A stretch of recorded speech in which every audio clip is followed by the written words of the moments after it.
Hello everyone. इस video में हम एटॉमिक स्ट्रक्चर से रिलेटेड एक प्रॉब्लम डिस्कस करेंगे।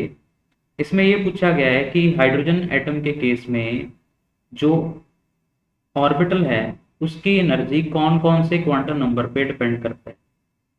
तो सबसे पहले जो हाइड्रोजन एटम है वो एक सिंगल इलेक्ट्रॉन सिस्टम है, और सिंगल इलेक्ट्रॉन के सिस्टम में सबसे बेसिक चीज़ हमें ये पता होनी चाहिए कि सिंगल इलेक्ट्रॉन के सिस्टम में किसी भी ऑर्बिटल की जो एनर्जी है उसको सिर्फ प्रिंसिपल क्वांटम नंबर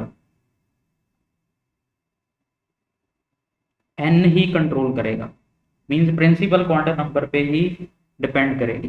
तो अगर हाइड्रोजन एटम के केस में हम देखें ऐसी अलग अलग ऑर्बिटल्स जिनके प्रिंसिपल क्वांटम नंबर सेम होंगे उनकी एनर्जी सेम होगी।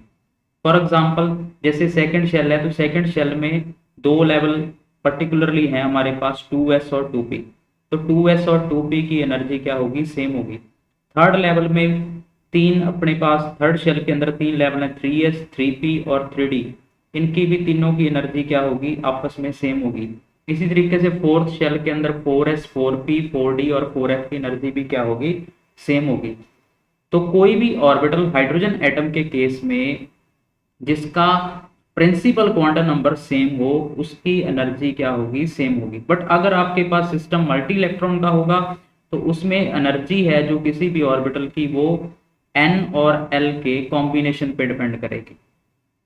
तो ये क्वेश्चन बेसिकली डिपेंड था कि जो सिंगल इलेक्ट्रॉन स्पीसीज है हाइड्रोजन एटम उसके ऑर्बिटल की एनर्जी को किस क्वांटम नंबर से हम डिस्क्राइब कर सकते हैं। तो हमारा जो राइट आंसर होगा इसका principal quantum number, that is N.